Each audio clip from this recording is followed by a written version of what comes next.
Hello mga mare! Samahan nyo nga ako sa aking me time ngayong araw na to. Let's go visit a salon. Dito nga ako nagpunta sa Create Salon, Mindanao branch nagpunta. Pagpasok mo palang ramdam mo na ang welcoming aura ng branch na to. Talaga namang your home away from home. Hi Ate Florence! Nag-cleaning na nga kami ni Ate Rosie at ay nakaka-relax talaga yung massage. First time ko tinry yung gel polish at nagustuhan ko talaga siya. And then, shinampo na ang aking hair. Ay, ang cute talaga. Super ganda. Then, sinimulan na namin mag-color. Yung base color nga muna yung nilagay namin.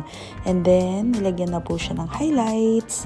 And let's not forget the hair mask. Ito na nga yung kanyang kinalabasan. Napakaganda. For a change talaga mga mami. Super ganda ng pagkakagawa ni Sir Leo sa aking hair. Feel na feel yarn.